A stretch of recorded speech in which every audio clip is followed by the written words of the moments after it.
Bismillahirrahmanirrahim. Assalamualaikum warahmatullahi wabarakatuh. Innal hamdalillah nahmaduhu wa nasta'inuhu wa nastaghfiruh wa na'udzu billahi min syururi anfusina wa min sayyiati a'malina. May yahdihillahu fala mudhillalah wa may yudlilhu falan tajida lahu waliyyan mursyida. Asyhadu an la ilaha illallah wahdahu la syarikalah wa asyhadu anna Muhammadan abduhu wa rasuluhu la nabiyya wa la rasula ba'da. Ikhwati fillah, ma'asyiral hadirin wal hadirat, Bapak-bapak, ibu-ibu yang dimuliakan Allah, kembali kita bersyukur pada Allah Subhanahu wa taala pada maghrib yang penuh berkah ini. Alhamdulillah, hanya atas izin dan kehendak Allah Subhanahu wa taala kita bisa berada di rumahnya yang mulia ini untuk tujuan-tujuan yang mulia. Tujuan yang mulia itu diantaranya adalah belajar dan menuntut ilmu. Maka orang-orang yang menempuh jalan untuk mendapatkan ilmu, itu orang-orang yang akan didekatkan ke surganya Allah Subhanahu wa taala. Man salaka tariqan yaltamisu fihi ilman sahalallahu lahu bihi tariqan ilal jannah. Mudah-mudahan semangat ilmu yang ada di hati kita membuat kita semakin berhak untuk mendapatkan surganya Allah Subhanahu wa taala. Jangan pernah lupa untuk berselawat dan salam untuk Rasulullah sallallahu alaihi wasallam. Allahumma salli ala Muhammad wa ala ali Muhammad.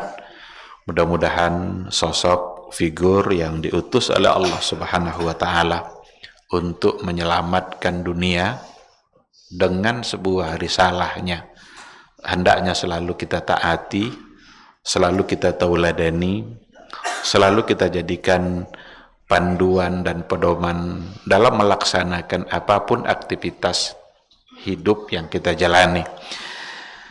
Baik itu yang berhubungan dengan persoalan muamalah, apalagi hal-hal yang berhubungan dengan masalah ibadah. Hanya dengan berpedomankan kepada sosok itulah kita akan bisa selamat. Kalau seandainya kita coba mencari jalan lain selain daripada yang sudah beliau sampaikan, maka pasti tidak akan diterima. Tidak hanya sekedar tidak diterima saja, tetapi di akhirat akan menjadi orang-orang yang merugi. Wa may yabtaghi ghairal islami dina falan yuqbala minhu wa huwa fil akhirati minal khasirin. Mudah-mudahan di yaumul mahsyar kita bisa mendapatkan syafaat dan pertolongan dari beliau.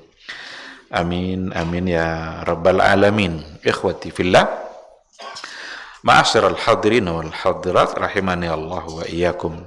Kembali kita pada malam hari ini akan melanjutkan kajian usul fikih dan kaidah-kaidahnya. Tapi kita masih berada pada adillatul ahkam yang dalam hal ini adalah al-adillatul mukhtalafu fiha. Dalil-dalil yang diperselisihkan oleh para ulama. Pada pertemuan yang terakhir, dalil mukhtalaf itu yang sudah kita pelajari adalah istihsan. Istihsan mencoba untuk mencari yang mana yang lebih baik, yang mana yang lebih pas, yang mana yang lebih kuat berdasarkan kepada pilihan-pilihan dalil yang ada. Itu semua sudah kita bahas. Pada malam hari ini kita akan masuk pada dalil mukhtalaf yang kedua, yaitu al-maslahah al-mursalah. Al-maslahatul mursalah, kemaslahatan yang bersifat mutlak. Nanti pembahasan al-maslahatul mursalah secara khusus itu akan berbeda nanti ketika kita bicara maslahah secara umum. Karena kalau kita bicara maslahah secara umum, eh, bicara maslahah secara umum, ya itu masuk dalam konteks maqasidus syariah, di mana kita mencoba untuk melirik maslahah yang ada di balik hukum yang sudah ditetapkan oleh Allah. Salat apa maslahatnya, puasa apa maslahatnya, itu lebih umum. Tapi kalau kita bicara al-maslahatul mursalah, maslahah mursalah itu adalah salah satu dari 3 bagian maslahat yang dibagi oleh para ulama. Karena secara garis besar maslahah itu nanti dibagi kepada 3. Ada yang disebut dengan al-maslahatul mu'tabarah, kemaslahatan yang mu'tabar, maslahat yang diakui. Apa itu maslahat yang mu'tabar? Kemaslahatan yang sejalan dengan nusus syariah, sejalan dengan nas syariat. Maka ini harus kita terima. Kalau umpamanya dalam sebuah instansi perkantoran membuat satu bentuk peraturan, dan peraturan itu sangat sejalan dengan nas-nas syar'i, maka wajib kita terima.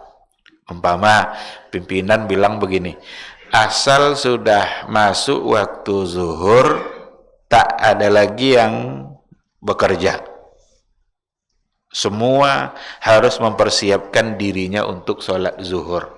Kalaulah ada pimpinan yang membuat aturan seperti itu maslahahnya mu'tabarah. Seandainya ada umpamanya kepala sekolah membuat satu aturan, semua mahasiswi wajib pakai jilbab, itu maslahah mu'tabarah. Kalau ada, karena kecenderungan sekarang ingin diberikan kebebasan lagi. Entah apa kebaikan yang akan didapat dengan memberikan kebebasan itu, tapi yang jelas ketika kita jauh dari aturan Allah, yang akan kita dapat bukan maslahat. Yang akan kita dapat pastilah kerusakan demi kerusakan.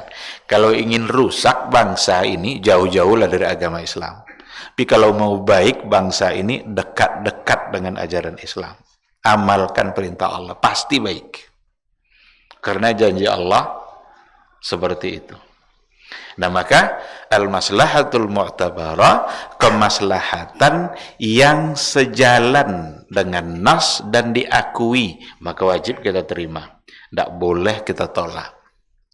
Tapi ada nanti kebalikan dari maslahah mu'tabarah, diistilahkan oleh para ulama dengan al-maslahatul mulghah, kemaslahatan yang harus diabaikan, harus ditolak, tidak boleh diterima. Kapan maslahah itu disebut mulghah? Ketika kemaslahatan itu bertentangan dengan nas. Kalau ada orang membuat satu keputusan, satu kebijakan, tapi ternyata bertentangan dengan nas, melanggar nas dia, maka maslahahnya, apa yang dianggap maslahah tadi itu akan masuk dalam kategori al-maslahatul mulghah. Tidak boleh diterima, tidak boleh dilaksanakan. Kalau diterima juga berdosa kita. Kalau mungkin kita tidak bisa membantah, lalu peraturan itu tetap berlaku, yang memberlakukannya yang berdosa. Kita punya hati, kita seorang muslim wajib setidaknya mengingkari di hati kita bahwa itu adalah sesuatu yang salah. Nah, kalau ada orang ingin mengambil satu kebijakan umpamanya, supaya perzinaan itu dilakukan secara tertib, ini perzinaan mau ditertibkan, agar tidak berkeliaran. Kalau berkeliaran kan bikin malu aja. Dibuat lokalisasi. Apa hukumnya? Ini masalahnya apa tuh? Masalahnya mulghah, merusak. Karena maksiat itu bukan untuk ditertibkan, maksiat itu untuk dihapus. Kalau ditertibkan berarti mengajak orang untuk melakukan dosa secara tertib. Kan nggak masuk akal kan. Buatlah dosa secara tertib. Asal jangan mengganggu orang. Ini enggak. Dalam Islam bukan asal jangan mengganggu orang. Dalam Islam itu asal jangan melanggar perintah Allah. Itu. Nah, maka masuk dalam kategori maslahahnya maslahah mulgha. Ada banyak contoh dalam persoalan maslahah mulgha ini. Satu komunitas, mungkin sudah pernah jauh dulu waktu sudah pernah kita singgung di sini atau di tempat lain. Ada satu komunitas Muslim liberal di Amerika menganggap mereka orang-orang Amerika itu sibuk-sibuk, jadi tidak bisa menghadiri sholat Jumat di hari Jumat. Mereka minta pindahkan pelaksanaan Jumat ke hari Ahad. Ini satu komunitas Muslim liberal di Amerika. Dan alasan apa? Katanya itu lebih maslahat. Apa maslahatnya? Kalau hari Jumat, karena sibuk-sibuk semua, jadi sedikit orang yang bisa hadir Jumat.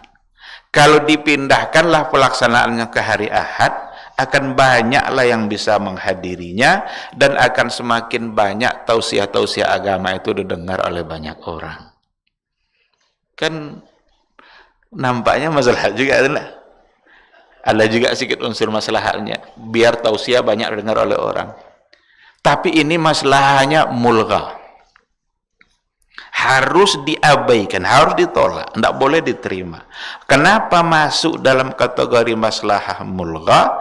Karena bertentangan dengan nas.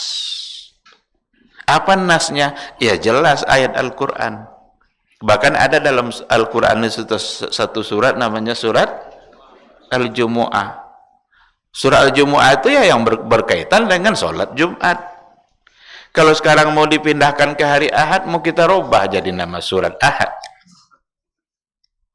Ada pula dalamnya ayat itu kan, idza nudiya lis-salati min yaumil ahadi, jadinya apabila dikumandangkan azan di hari Jumat. Sekarang mau kita robah jadi hari Ahad.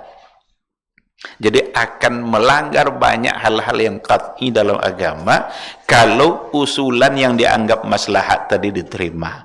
Maka itu menjadi tertolak. Bukan maslahat itu.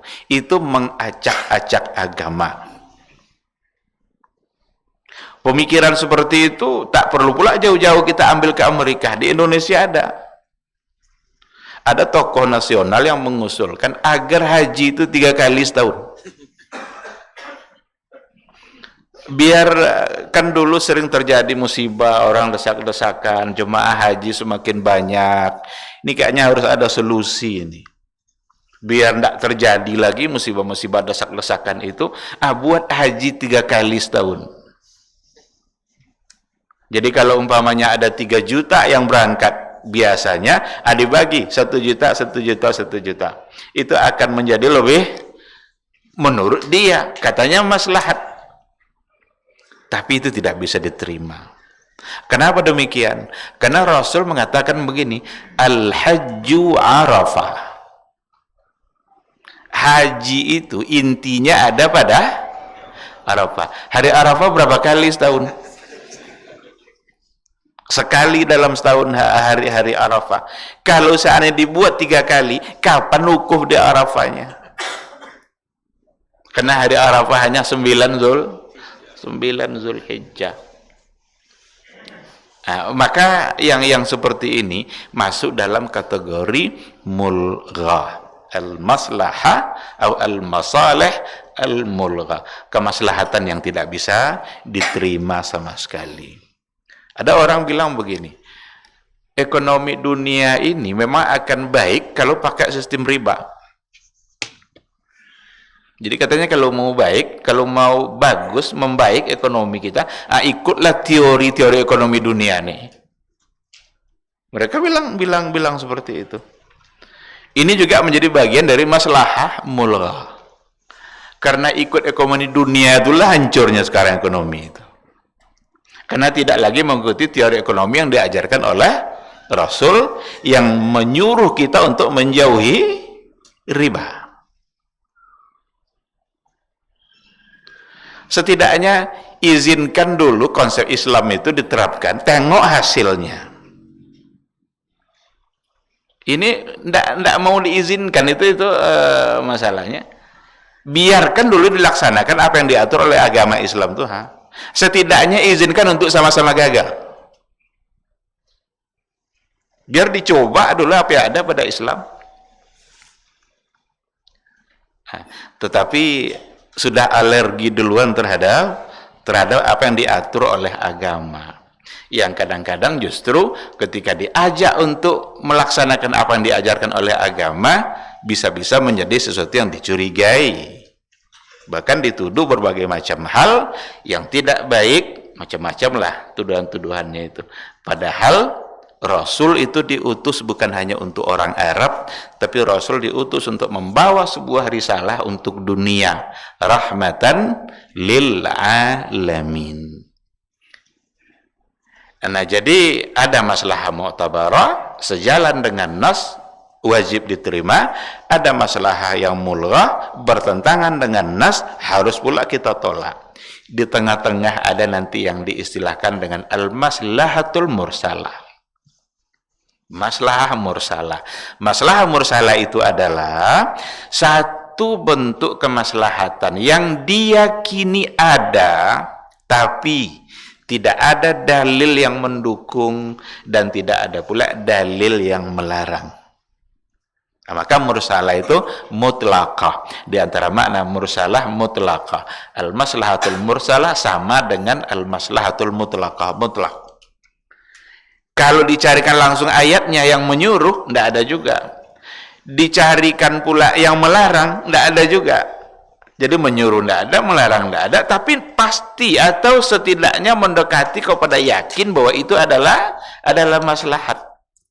Nah, inilah yang oleh sebagian ulama bisa dijadikan sebagai sumber hukum. Jadi boleh menetapkan satu hukum untuk satu permasalahan. Oh, ini boleh karena di situ ada kemaslahatannya.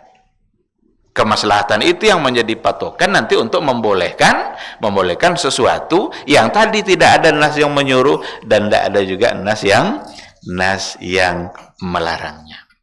Nah, dikarenakan oleh masalah mursalah ini adalah minal adillatil mukhtalafi fiha, dalil-dalil di antara yang diperselisihkan, maka tentu saja ada di antara ulama yang tidak setuju. Perdebatannya sama dengan perdebatan istihsan kemarin. Termasuk yang tidak setuju itu adalah Imam Syafi'i rahimahullah dan juga Ibnu Hazm rahimahullah Az-Zahiri. Apa alasan mereka? Kalau dikatakan maslahat, tidak mungkin rasanya maslahat yang tidak didukung oleh dalil. Kenapa demikian? Karena agama ini sudah sempurna. Rasulullah Shallallahu Alaihi Wasallam belum diwafatkan oleh Allah kecuali setelah dia menyampaikan semua yang namanya maslahat. Lalu tiba-tiba kita katakan ada maslahat yang tidak didukung oleh ini, yang tidak bisa diterima. Tetapi ya seperti perdebatan pada istihsan, ikhtilafnya adalah ikhtilaf lafzi. Mereka berdebat pada tataran teori, tapi pada tataran aplikasi sebenarnya mereka punya pandangan yang sama. Karena hal-hal yang disetujui oleh Imam Malik melalui maslahah mursalah itu juga hukum-hukum yang bisa saja disetujui oleh Imam Syafi'i, tetapi dengan istilah yang berbeda, tidak mesti disebut sebagai maslahah mursalah. Kalau dianggap bahwa ada maslahat dan kita boleh menetapkan maslahat tanpa didukung oleh dalil, berarti kita sudah membuat sesuatu yang baru dan kita anggap itu adalah sebagai satu maslahat. Memang di satu sisi perlu diperjuangkan kedua pandangan itu. Pendapat yang mengatakan jangan itu agar tidak orang sembarangan mengatakan atau atas nama maslahat membuat sesuatu. Dan betapa banyak memang orang atas nama maslahat memutuskan sesuatu yang itu tidak dibolehkan. Disebutlah dia sebagai maslahat oleh dia. Maka pintu itu ya tidak boleh dibuka lebar. Oleh karena itu ada dawabit, ada kriterianya nanti, ada ketentuannya. Kapan kemaslahatan itu baru diterima, masalah seperti apa yang bisa diterima atau ditetapkan sebuah hukum atas nama maslahat. Kalau kita coba lihat beberapa alasan, kalau dari Al-Quran, ya itu ayat-ayat yang secara umum yang menganjurkan untuk, yang mengatakan bahwa Islam itu memang datang untuk memberikan kemaslahatan. Ayat-ayat yang bersifat umum seperti itu dijadikan alasan untuk maslahah mursalah. Bahkan ayat wa ma arsalnaka illa rahmatan lil alamin. Tidaklah kami utus kamu kecuali untuk menjadi rahmat bagi sekalian alam. Apa rahmat bagi sekalian alam? Berarti memberikan kemaslahatan bagi kehidupan alam secara keseluruhan. Nah, sekarang ada sesuatu, tidak ada nasnya secara langsung, tapi baik dia. Apakah akan kita tolak? Boleh diterima kalau memang ada baiknya dan pasti baik, dan itu tidak bertentangan dengan di sini perlu ada dawabit yang tadi itu. Jangan sampai bertentangan dengan Al-Quran, bertentangan dengan hadis, jangan bertentangan dengan kemaslahatan yang lebih besar. Gimana mungkin kita mengambil satu bentuk yang dianggap maslahat sementara bertentangan dengan kemaslahatan yang lebih besar. Dan nampak dulu kehati-hatian para sahabat dalam menerima kemaslahatan itu. Itu membukukan Al-Quranul Karim itu tidak semudah yang kita bayangkan, dan tidak langsung diterima ide itu oleh Abu Bakar. Kan yang mengusulkan kan Umar ibn al-Khattab. Diusulkan kepada Abu Bakar.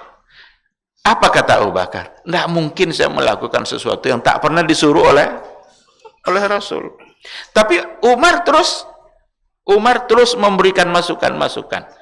Disebutkan oleh Umar begini nanti, kalau seandainya tidak kita bukukan Al-Quran ini, para penghafal Quran, para huffaz itu berguguran dalam pertempuran sebagai syahid.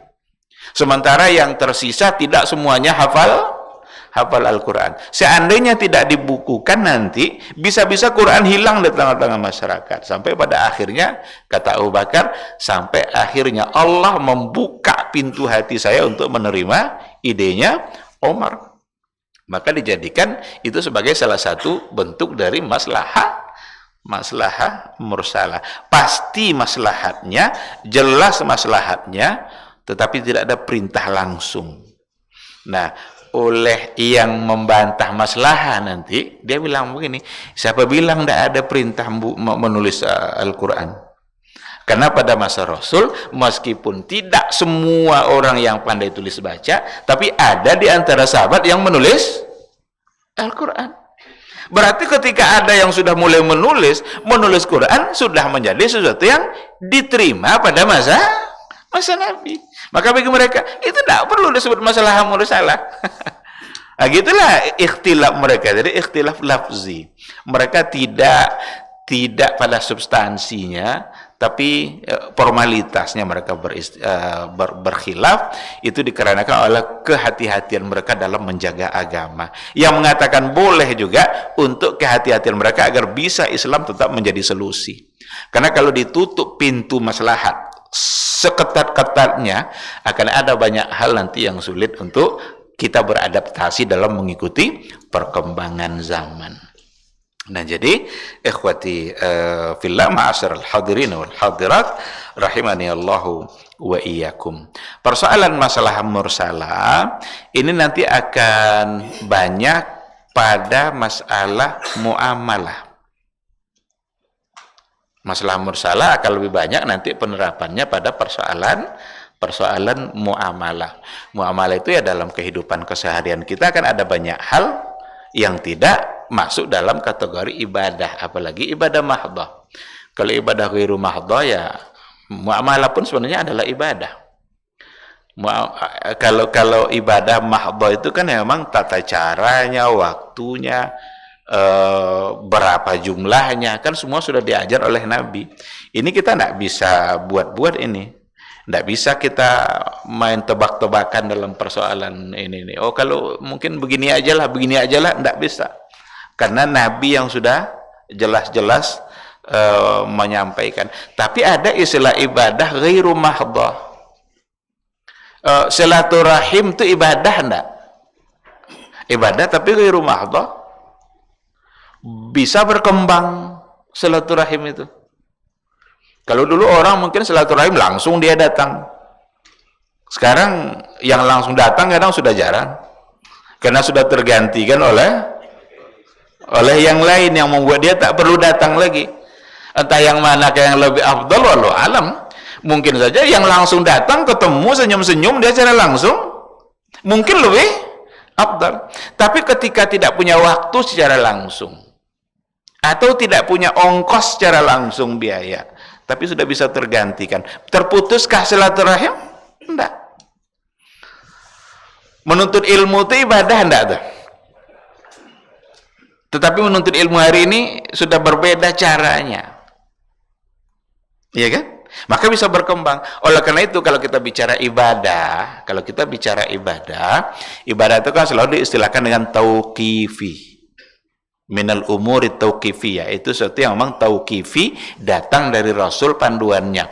Tapi kalau kita bicara masalah mursalah yang kita hubungkan sama ibadah, itu nanti cenderung pada wasailul ibadat. Itu kecenderungannya nanti pada sarana-sarana dalam melaksanakan ibadah, bukan pada membuat ibadahnya. Kalau membuat ibadahnya tidak boleh lagi. Nabi wafat ketika ibadah sudah sempurna disampaikan oleh Rasulullah. Taraktukum 'alal mahajjatil bayda lailuha kanahariha la yazighu anha illa halik. Aku tinggalkan kalian di atas al-mahajjatil bayda. Tidak ada lagi yang lebih terang dari itu. Lailuha kanahariha, malamnya aja sama dengan siang. Jangankan siang, malamnya sama dengan siang. Begitulah mahajjatul bayda itu.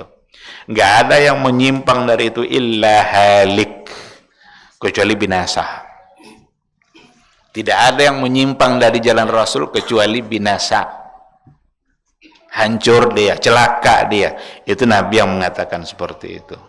Nah, maka untuk persoalan wasail, untuk masalah wasailnya bisa dimasuki oleh masalah yang tadi kita diistilahkan oleh para ulama dan maslahah mursalah.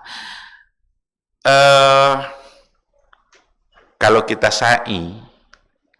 sa'i kan ada lari-lari. Lari-lari itu sepanjang sa'i itu atau tidak? Tidak kan? Sempatlah lari-lari itu sepanjang jalan sa'i itu kacau gitu. Panjang tuh, jauh tuh. Tapi antara dua tanda dibuatlah lampu hijau sana sini. Ada ndak lampu hijau tuh masa Nabi? Lampu hijau sebagai tanda dari sinilah lari itu. Ada pada masa Nabi? Bid'ah? Karena dia wasail, karena dia wasilah. Kalau dulu kan lembah kan? Di lembah itulah yang tempat larinya. Tapi sekarang lembahnya sudah tidak ada. Tapi dikasih tanda. Dikasih tanda di mana dulu batas, di mana hajar berlari-lari. Maka namanya sa'i. Jadi sa'i itu yang lari-lari itu hanya pada batas yang tadi itu. Itu namanya wasail al-ibadah. Oleh karena itu nanti permasalahan wasail, masalah sarana tidak masuk dalam kategori bid'ah atau tidak bid'ah. Ini kadang orang disamakan aja semuanya sama dia. Kalau haram semuanya aneh, onta aja lah kalian haji. Onta itu wasail. Dulu tuh onta itu sama dengan pesawat sekarang tuh. Kuda dulu tuh itulah dulu yang ada sarananya. Karena itu yang ada pada masa itu. Maka itu tidak menjadi bagian dari sesuatu yang dianggap menyimpang bid'ah karena dia wasailul ibadah. Bukan pada substansi ibadah. Berubahkah cara ibadah haji kita kalau kita naik pesawat? Enggak kan? Tawafnya 7 putaran juga. Kalau kita buat tawaf jadi 9, nah ini baru masalah. Karena sudah menyentuh substansi dari sebuah ibadah. Nah, tapi kalau wasail yang paling banyak mungkin contohnya diambil oleh para ulama selain daripada masalah-masalah ibadah yang lain, tapi haji ini memang banyak contoh yang terkait dengan masalah mursalah itu. Nah, untuk menghindarkan terjadinya musibah saat lontar jumroh itu oleh para ulama bukan buat haji 3 kali setahun, tetapi tempat lontar jumroh itu yang dibangun bertingkat, diperbanyak. Sehingga kalau dulu orang hanya lontar jumroh di lantai dasar saja, lantai tanah saja, sekarang enggak. Ada lantai 2, mungkin ada lantai 3 mungkin. Dan akan berapa lantai nanti itu yang akan dibangun. Itu wasail. Lontar jumrohnya tetap aja. Nah, supaya batu itu masuk ke dalam lingkaran, kalau kita melontar di lantai 2-nya, yang kita lontar bukan lagi tiang jamarat yang dulu dilontar oleh Nabi, tapi dibuatkan temboknya. Tembok itulah yang dilontar, nanti batu jatuh ke. Salahkah itu? Tidak salah, karena itu juga wasail. Kenapa dikatakan tidak salah? Karena melontar itu tidaklah disyaratkan kena tiang. Tapi yang disyaratkan adalah masuknya batu ke dalam lingkaran. Itu yang disyaratkan. Kalau kita lontar gini terlalu kencang lontarnya, kena tiang itu, mantul dia tapi di luar lingkaran, tidak sah itu. Tapi kalau seandainya kita lontar gini kurang kuat lontarnya, kena kepala orang, dari kepala masuk dalam lingkaran, sah. Karena batu masuk. Nah, oleh karena itu, kalaupun di lantai 2 dia kenalah yang tembok yang dibangun tadi itu, tapi masuk dalam lingkaran. Itu lontaran sudah dihukumkan sah. Maka itu wasail. Apa dasarnya? Al-maslahatul mursalah. Kenapa disebut masalah mursalah? Tidak ada dalil yang nyuruh. Tidak ada. Nabi bilang nanti kalau sudah banyak jemaah haji, bangun tempat lontar dua lantai. Ini ada. Tapi tidak juga ada yang melarang. Tidak boleh ada Nabi bilang jangan coba-coba bangun tempat lontar jumroh 2 tingkat. Tidak ada Nabi bilang seperti itu. Sehingga dia disebut sebagai maslahah mursalah. Bahkan yang lebih agak sulit untuk diterima itu ada istilah mina jadid. Ada istilah mina jadid. Mina jadid itu sudah di bagian pinggir Mina itu, dan itu masuk pada Muzdalifah. Cuma karena jemaah sudah begitu banyak, kebutuhan keberadaan di Mina itu memang sudah membeludak, sudah dipikirkan berbagai macam cara. Tapi salah satu dari yang diistihadkan oleh para ulama adalah menambah tenda, perkemahan itu ditambah, tapi terpaksa mengambil sedikit bagian dari Muzdalifah. Disebutlah sebagai Mina Jadid. Ya, banyak itu orang Indonesia kadang nanya kan, sah enggak nih Pak Ustadz, katanya kami mabit kami di sini katanya. Padahal ini adalah bagian dari Muzdalifah. Ketika sudah diistiharkan oleh para ulama, kita berhak untuk memakai apa yang diistihadkan oleh para ulama itu. Dan mereka beristihad bukan asal-asalan. Itu bukan hanya ulama Saudi yang memutuskan, tapi berkumpul ulama-ulama yang mereka undang, di mana mereka pantas untuk memberikan pandangan-pandangannya di dalam beragama. Mereka-mereka yang alim, mereka-mereka yang memang menguasai aliyatul istihad, mekanisme dalam beristihad mereka paham, sehingga pendapat mereka diminta. Ikhwati fillah, jadi kalau kita bicara dalam masalah ibadah, itu akan banyak nanti pada persoalan yang sifatnya wasail. Ada juga contoh, kan Nabi menyuruh kita untuk membuat atau meluruskan saf dalam sholat. Agar saf itu lurus, boleh enggak kita buat garis? Buat garis supaya safnya lurus.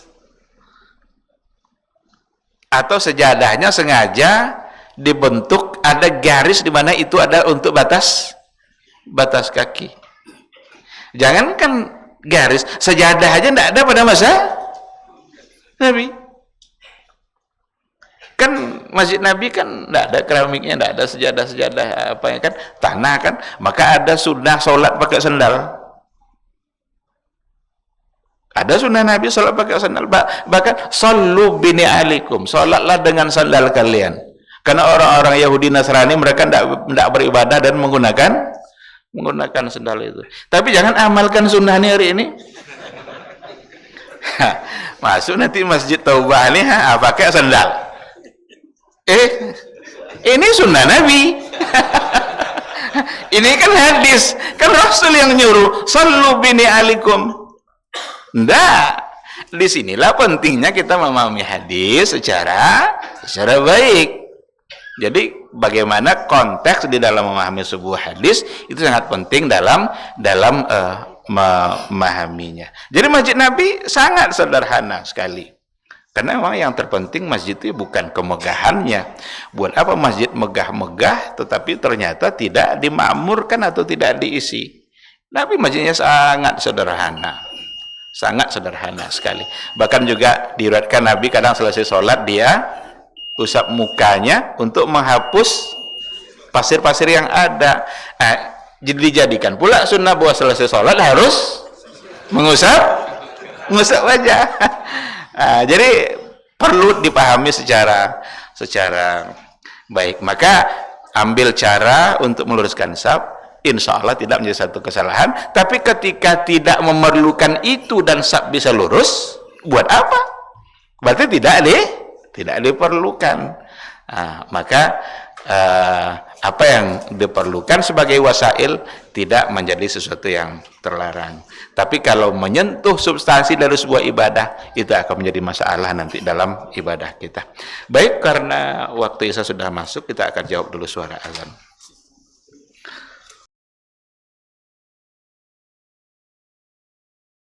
Mengikuti sebuah majelis ilmu, itu sesungguhnya Allah sedang memberikan kepada kita sekian banyak fadilah dan keutamaannya. Karena sungguh sangat mulia orang-orang yang berada di majelis ilmu. Orang-orang yang berada di majelis ilmu adalah orang-orang yang akan dimudahkan baginya jalan menuju surga Allah. Dalam hadis dikatakan oleh Rasulullah sallallahu alaihi wasallam, "Man salaka tariqan yaltamisu fihi ilman, sahalallahu lahu tariqan ilal jannah." Barang siapa yang menempuh satu jalan di mana tujuannya adalah untuk mendapatkan ilmu, maka Allah akan mudahkan baginya jalan menuju surga. Surga itu perlu iman, dan mendapatkan surga itu perlu ilmu. Maka di majelis ilmulah kita bisa menumbuhkan iman kita, dan di majelis ilmulah kita bisa mendapatkan ilmu pengetahuan. Maka sering-seringlah menghadiri majelis yang bisa menambah iman kita dan juga bisa menambah ilmu, agar surga Allah itu benar-benar semakin dekat dengan kita bersama.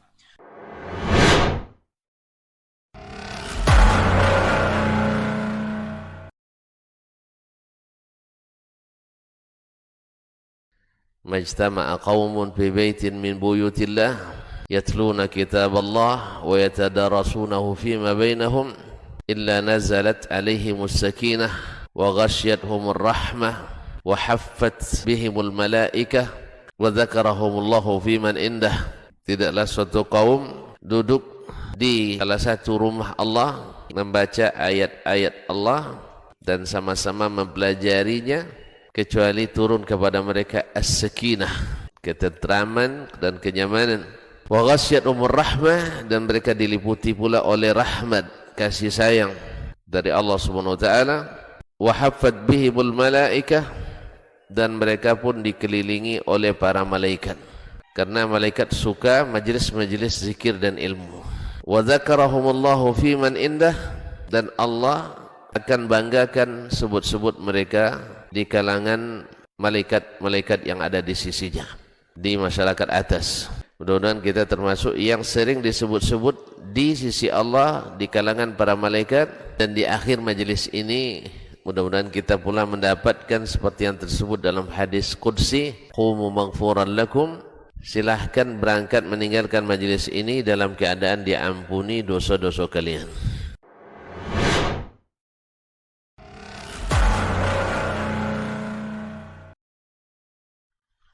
Orang yang keluar dari rumahnya menuju rumah Allah untuk menuntut ilmu syar'i, maka sungguh dia sedang berjalan di jalan ilmu, dan itu akan memudahkannya untuk menuju surga Allah Subhanahu wa taala.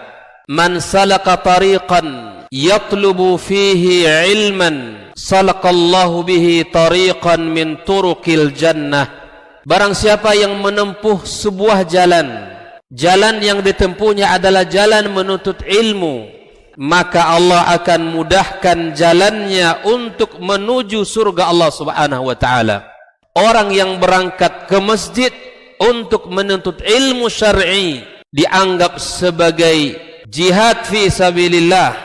Nabi alaihi salatu wassalam bersabda, "Man dakhala masjidana hadza", barang siapa yang memasuki masjid kami ini, yakni Masjid Nabawi, liyata'allama khairan, untuk belajar atau mempelajari kebaikan, au yu'allimuhu, atau dia mengajarkan kebaikan, kal mujahidi fi sabilillah, adalah seperti orang yang berjihad di jalan Allah. Mudah-mudahan kehadiran kita di rumah Allah yang mulia ini, tujuan kita hanya satu, untuk mencari ridha Allah tabaraka wa taala. Mudah-mudahan ilmu yang kita pelajari, ilmu yang memberikan keberkahan, yang menerangkan jalan kita dan senantiasa menjaga kita di jalan Allah Subhanahu wa taala.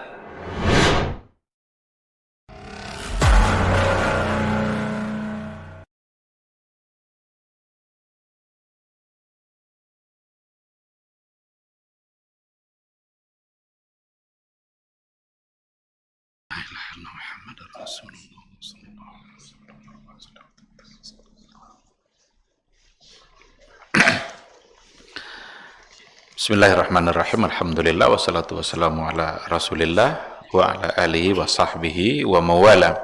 Ikhwati fillah, ma'asyiral hadirin wal hadirat, rahimani Allahu wa iyyakum. Kita sambung sedikit sebelum kita bertanya jawab. Tadi kita katakan bahwa jika masalah mursalah itu dibahas dalam persoalan ibadah, itu kecenderungannya ada pada wasail al-ibadat. Tetapi di dalam masalah muamalah kita akan menemukan sesuatu yang barangkali ya lebih real kepada substansinya. Baik itu dalam masalah hukum keluarga atau dalam masalah transaksi keuangan, boleh tidak kita bertransaksi memberikan garansi? Umpamanya kita belanja lalu ada garansinya.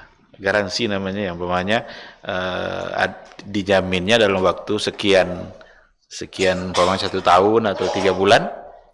Itu kan salah satu dari bentuk muamalah yang terjadi pada masa kita untuk meyakinkan pembeli, dan memang itu tandanya dia bertanggung jawab. Karena kalau seandainya terjadi sesuatu, maka dia bertanggung jawab terhadap apa yang dijual. Kalau dalam masalah hukum keluarga, ada satu buku yang ditulis oleh Kutub Mustafa Sanu, Profesor Kutub Mustafa Sanu.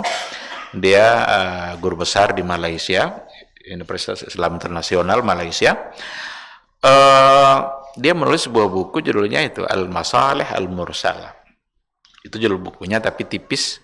Salah satu yang dia masukkan ke dalam contoh masalah mursalah di bukunya itu dalam hukum keluarga. Di antaranya adalah pencatatan pernikahan. Jadi administrasi pernikahan itu beliau masukkan ke dalam contoh maslahah mursalah. Maslahah, tapi pada masa Nabi tidak ada pencatatan kan? Tidak ada Khalid bin Walid nikah perlu dicatat oleh KUA, perlu pas foto 3x4. Tidak ada. Tetapi di zaman kita sekarang ini menjadi sesuatu yang sangat berarti pencatatan nikah. Ada kemaslahatan yang akan terabaikan nanti kalau nikahnya tidak dicatat. Tapi seandainya terjadi pernikahan yang tidak dicatat, ketika syarat rukunnya lengkap, sah tidak nikahnya? Secara hukum sah. Tidak ada yang bisa mengatakan itu tidak sah itu. Tetapi dia akan terjebak kepada hal-hal yang nanti bermasalah dalam kehidupan dia. Kalau umpamanya terjadi masalah suami istri, mengadu dia ke pengadilan, tidak akan mendapatkan pelayanan. Kenapa demikian? Karena dia secara hukum negara, dia belum sebagai suami istri, tidak ada buktinya. Kalau nanti anaknya lahir, dia perlu akta kelahiran. Kalau masuk TK sekarang harus ada akta kelahiran anak. Iya, anak bapak ini katanya, mana buktinya? Jangan-jangan anak orang, jangan-jangan anak angkat. Banyak orang anak angkatnya dinisbatkan namanya ke dia oleh dia. Padahal tidak boleh kan? Karena tidak ada lagi hukum anak angkat itu. Nisbatkan dia harus ke ayahnya. Ud'uhum li abaihim. Panggil mereka, nisbatkan kepada bapak-bapaknya. Dulu Zaid bin Harisah itu disebut sebagai Zaid bin Muhammad karena itu anak angkatnya Rasul. Turun ayat larangan untuk tabanni itu, angkat anak itu nggak boleh lagi. Sehingga dia menjadi Zaid bin Harisah, bukan Zaid bin Muhammad. Bahkan sebagai bukti bahwa dia benar-benar bukan dari anaknya, diminta Nabi untuk menikahi mantan istri Zaid bin Harisah. Tapi kalau anak kandung, boleh tidak ayahnya nikah sama istri anak kandungnya? Tidak boleh kan? Begitu. Nah, jadi nanti akan ada kesulitan-kesulitan yang dia hadapi di belakang hari. Disinilah kemaslahatan dia akan terabaikan. Sehingga diperlukan adanya pencatatan untuk mendapatkan kebaikan-kebaikan tadi. Dimasukkannya lah ke dalam al-maslahatul mursalah. Dalilnya adalah maslahah mursalah. Berarti kalau seandainya dilakukan pencatatan pernikahan dan alasan maslahah mursalah, berarti dia mengambil jalan yang tepat, yang sesuai dengan yang dianjurkan oleh agama. Jangan pula ini kan tidak ada nih dalam Quran, tidak ada dalam hadis. Untuk nikah memang tidak ada, tapi pencatatan hutang kan ada. Untuk hutang kan ada, diminta catat kan, agar tidak terjadi masalah. Kenapa disuruh mencatat hutang? Karena begitu mudah masalah terjadi disebabkan oleh harta. Yang paling mudah menyebabkan terjadi ketegangan dalam kehidupan kita itu harta. Jangankan kita dengan orang lain, sesama saudara kandung saja bisa berkelahi gara-gara harta. Itulah sebabnya masalah harta itu Allah langsung atur, disebutkan langsung dalam Al-Quran supaya tidak terjadi masalah. Nah, untuk hutang, faktubu kata Allah. Kalau kalian berhutang ya dicatat. Kenapa demikian? Karena tidak terjadi masalah di belakang hari. Pas ditagih, mana hutangnya kok belum dibayar? Kan saya udah bayar katanya. Kita mau ngomong apa coba? Kan kemarin saya kasih waktu kita ngopi-ngopi di warung sana. Nah, kita mau apa? Tapi kalau ada bukti, ini buktinya. Atau tiba-tiba ada orang yang kamu kan berutang sama saya, ayo bayar katanya. Kapan saya berutang? Nggak ada, pokoknya kamu kemarin berutang. Kamu minjam uang ke saya 1 juta, bayar sekarang juga. Kita mau apa coba? Maka disuruh catat agar tidak terjadi masalah. Dan itu transaksi, akad kan, dan nikah juga sebagai sebuah akad. Tapi tidak ada dalam Quran langsung disuruh catat. Nah, oleh karena itu, ketika ada sekarang pencatatan dalam pernikahan, itu sesungguhnya masuk dalam kategori al-maslahatu al-mursalah, kemaslahatan yang tidak ada yang menyuruh, tetapi tidak ada juga yang melarang, maka lebih baik untuk diambil untuk mendapatkan kemaslahatan. Sama dengan mentaati lampu merah itu, traffic light itu, tidak ada juga dalam Quran tuh. Dalam hadis, pas nanti merah terus saja kan, apa nih pokoknya kan tidak ada hadisnya, tidak ada ayatnya. Nah, sampai ujung sana ternyata dia stop kan. Nah, jadi maslahah mursalah menjadi sebuah sumber untuk menetapkan hukum, dan ini adalah sesuatu yang diperselisihkan oleh para ulama. Ada dua pandangan memang, bahkan ada yang lebih ekstrim, sebenarnya 3 pendapat ya, karena ada yang dinisbatkan kepada Imam Najmuddin At-Tufi yang memandang maslahah ini malah lebih, kalau bertentangan lah antara maslahat dengan nas, orang menganggap bahwa Najmuddin Tufi ini lebih mengedepankan maslahat daripada nas, tapi itu tentu saja tidak bisa diterima, karena bagaimanapun nas tetap harus lebih dikedepankan daripada maslahat. Ada sebenarnya pembahasan lain terkait dengan tingkatan-tingkatan kemaslahatan, tapi saya kira bisa dibaca biar kita bisa bertanya jawab ya, karena kalau tidak nanti menghabiskan waktu lagi dan baru bertanya jawab mungkin akan membuat lebih nanti banyak yang marah rupanya kalau seandainya lama-lama selesainya. Jadi sekarang saya cukupkan saja. Terkait dengan tingkatan tadi itu, ada yang daruriyat, ada yang hajiyat, ada yang tahsiniyat. Nah, itu nanti bisa dibaca pada buku kita. Seandainya ada yang mau dipertanyakan terkait dengan yang kita bahas pada malam hari ini, atau barangkali yang di luar itu, dipersilahkan. Silakan. Apakah hukum membuat tongkat sutroh di masjid, apakah ini masuk al-muslahah Mursalah. al-mursalah? Berarti persoalannya yang pertama ada masalah sutroh. Ada dalam persoalan sutroh. Yang kedua, membuat sesuatu yang dijadikan. Nah, berarti ada dua permasalahan. Untuk masalah sutrohnya itu bukan sesuatu yang itu tidak ada panduannya dari Nabi. Bahkan Rasul yang mengajarkan untuk sholat menghadap ke sutroh.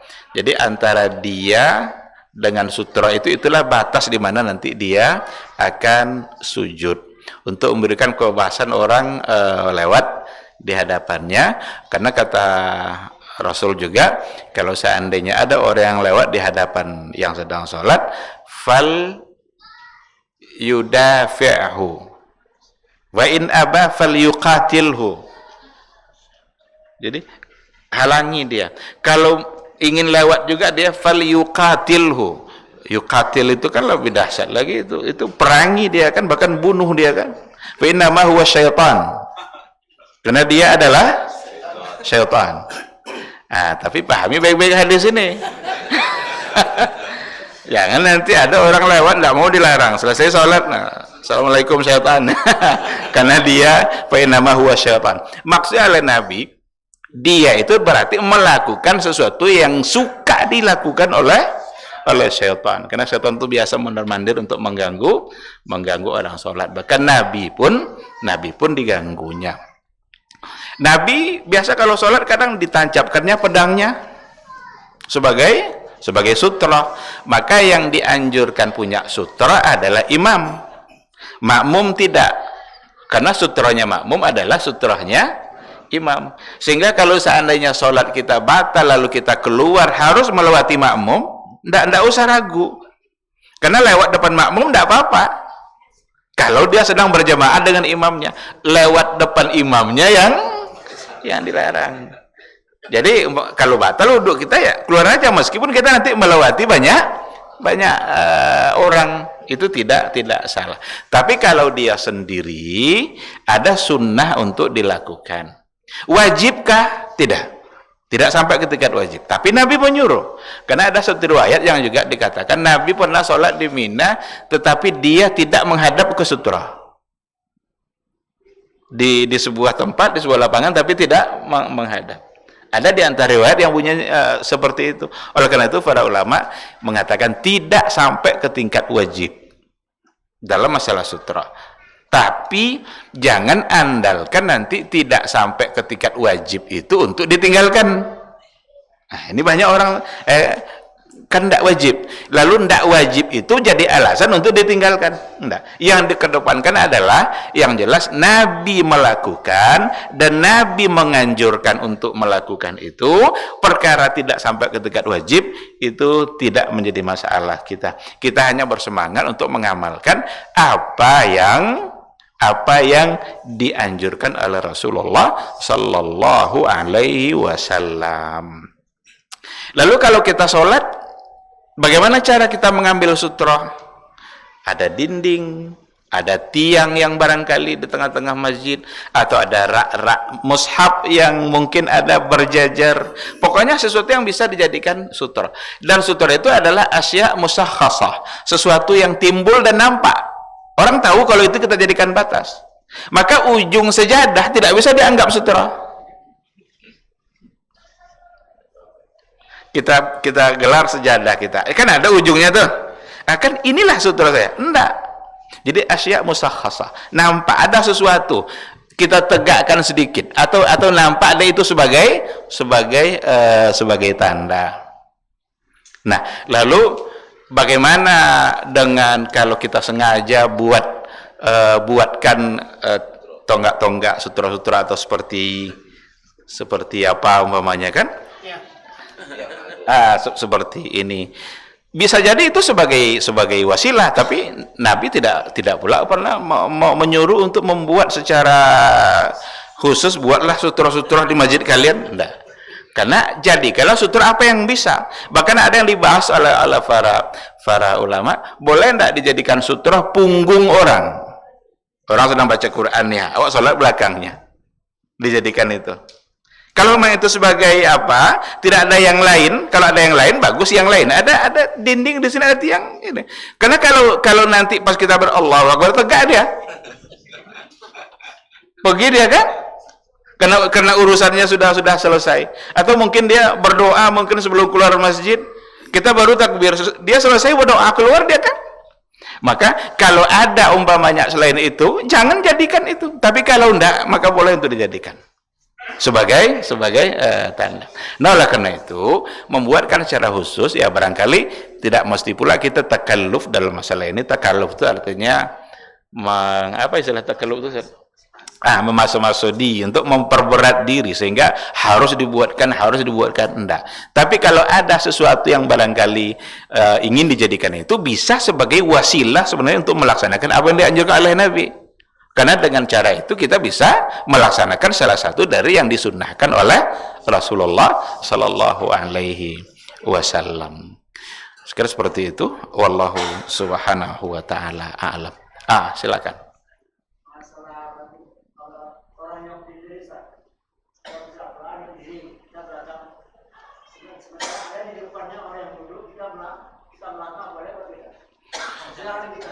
Iya, ini juga dibatasi dalam persoalan seperti itu. Kalau sempat di tengah itu dia berjalan sampai ke sini, jangan lakukan. Jangan dilakukan seperti itu. Tapi kalau umpamanya dia akan selangkah dua langkah untuk mendapatkan sutra, insya Allah tidak masalah. Dikarenakan oleh sholatnya akan tetap sempurna dan sah ketika nanti dia tidak melangkah untuk mengambil sesuatu untuk dijadikan sutra. Tapi ketika dekat jaraknya selangkah dua langkah ya insya Allah tidak mengapa. Wallahu subhanahu wa ta'ala a'lam. Ada lagi? Silakan.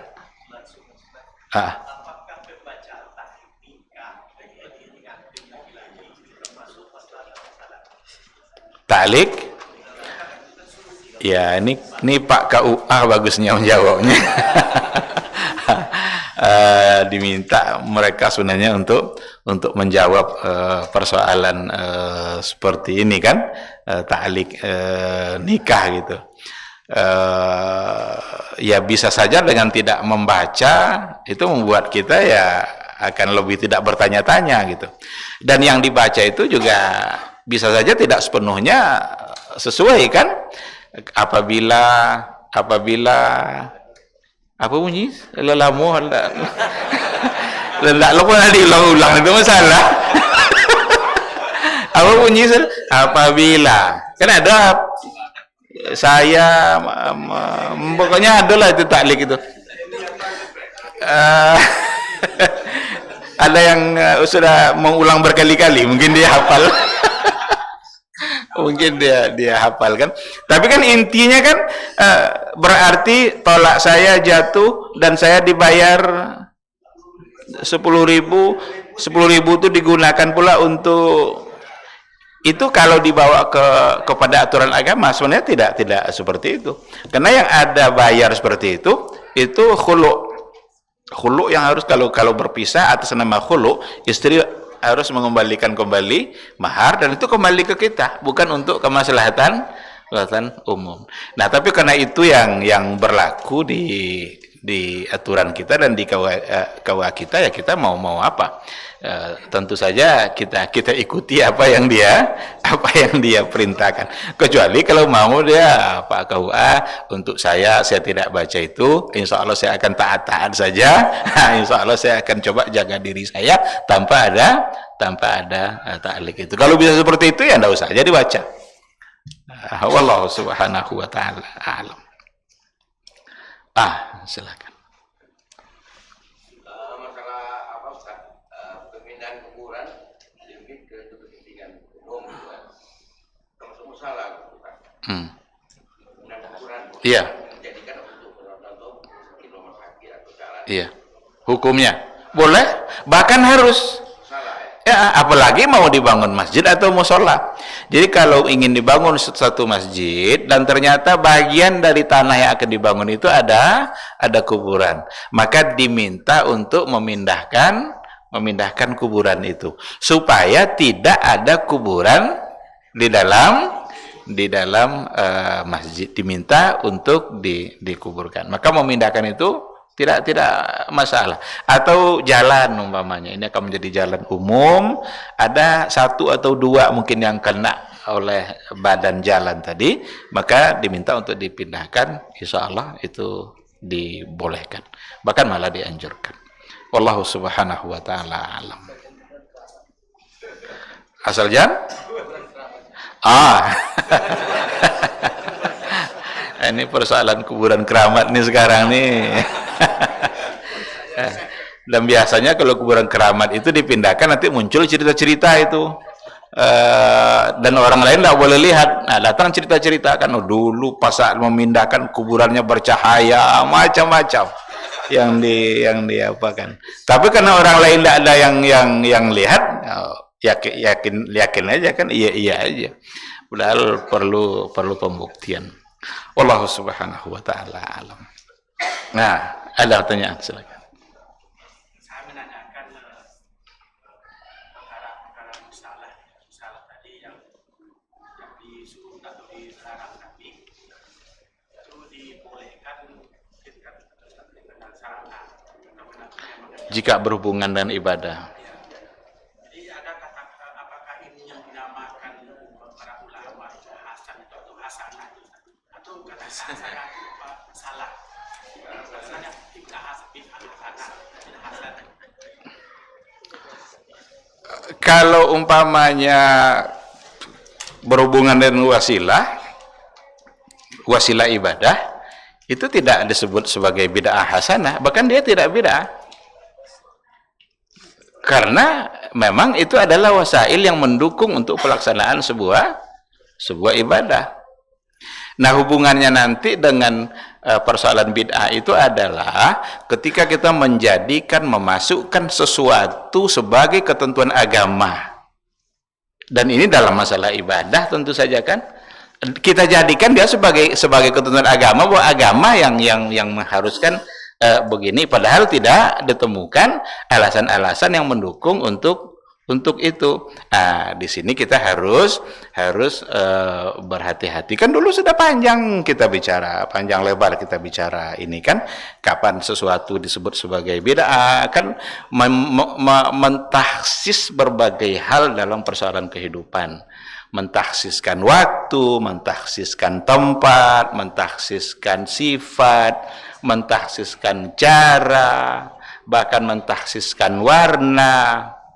Padahal tidak datang dari Nabi ketentuan itu. Menjadikan ketentuan dalam ibadah bagian-bagian yang tadi itu kita perlu ada penguatan dalil. Kalau kita katakan berkorban harus kambing hitam, itu kan berarti kita jadikan ketentuan agama. Jadi agama menyuruh bahwa korban itu warnanya hitam umpamanya. Itu kita salah. Kecuali ada dalilnya. Di situ perlu ada dalil. Atau cara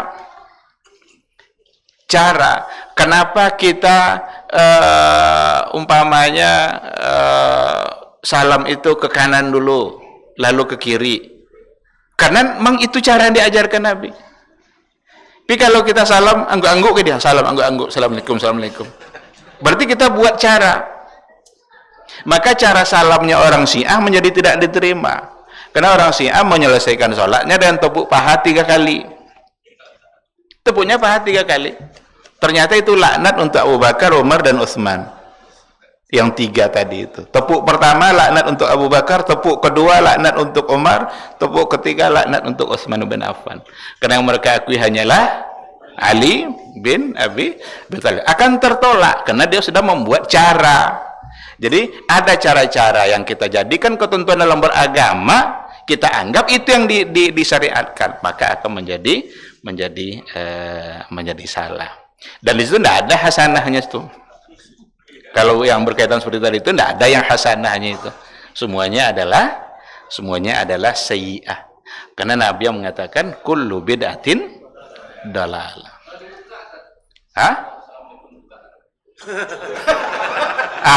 Ada memang itu. Ada. Assalamualaikum warahmatullah. Perlu tanya, kenapa dibuka?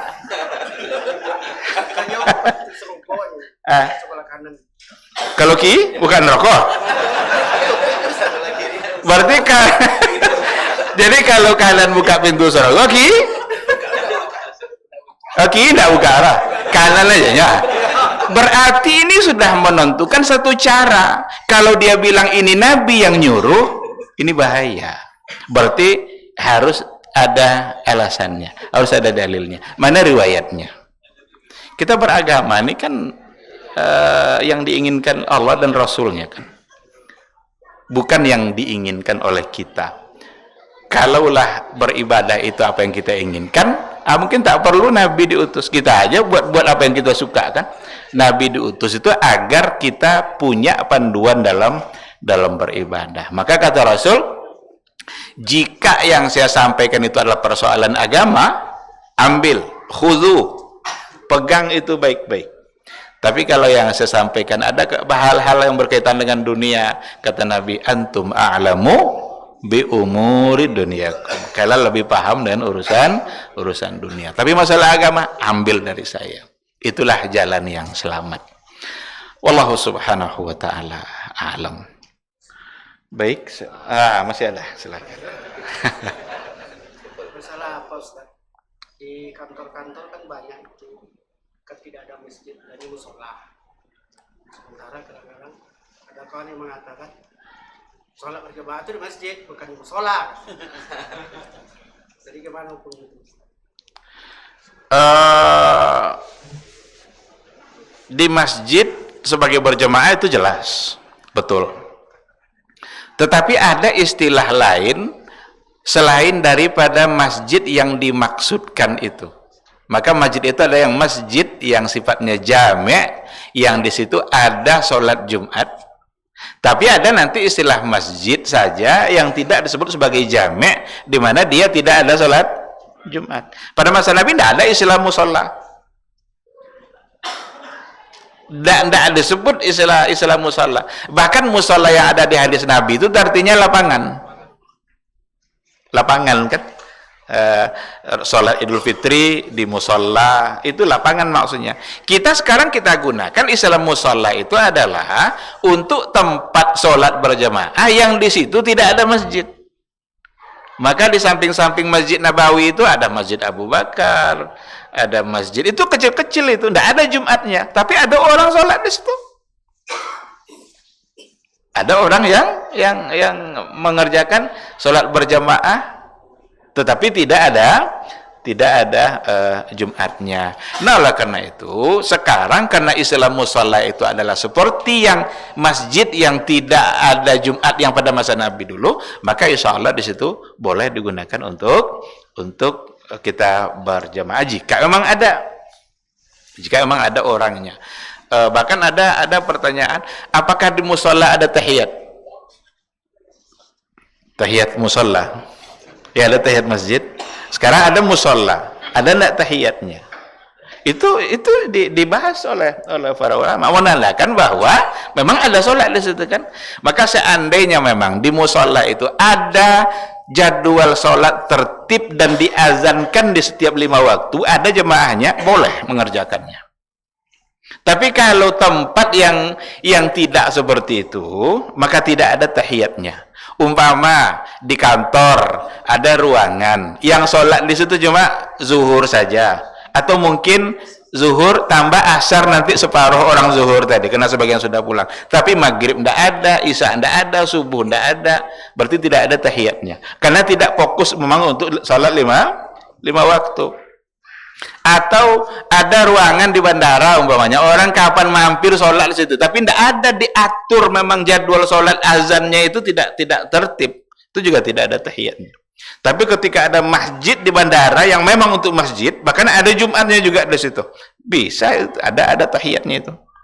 Nah, maka musola yang memang sudah dikhususkan untuk sholat yang 5 waktu dan tertib azan pelaksanaan sholatnya itu, maka dibolehkan untuk mengerjakan tahiyatul masjid. Karena musola itu artinya tempat sholat, masjid artinya tempat sujud. Masjid tempat sujud, musola tempat sholat. Ya berarti sama, karena sholat itu adalah sujud kepada Allah subhanahu wa ta'ala. Jadi sekira seperti itu. Wallahu subhanahu wa ta'ala a'lam.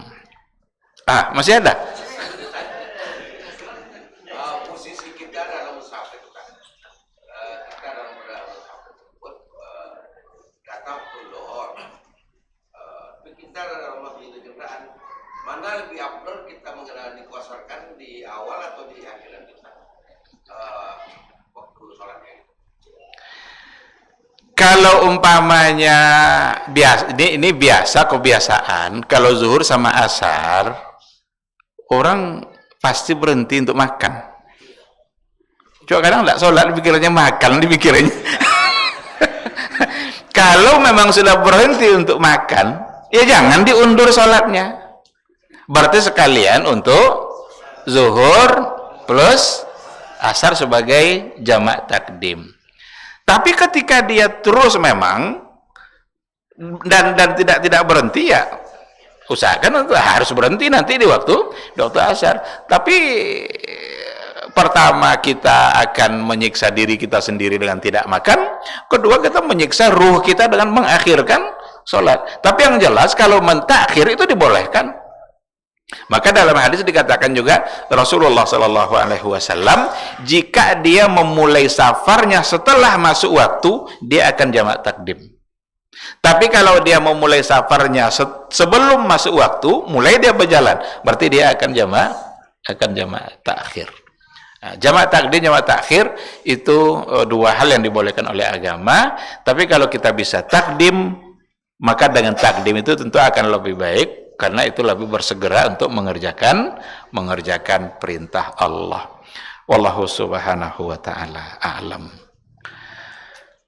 Baik, mungkin saya kira sampai di sini saja pertemuan kita. Kita berencana untuk cepat selesai, tapi tetap saja memerlukan waktu. Tapi mudah-mudahan waktu kita selalu menjadi ibadah bagi kita dan bernilai pahala di sisi Allah subhanahu wa ta'ala. Terima kasih. Subhanakallah bihamdika asyhadu an la ilaha illa anta astaghfiruka wa atubu ilaik. Assalamualaikum warahmatullahi wabarakatuh.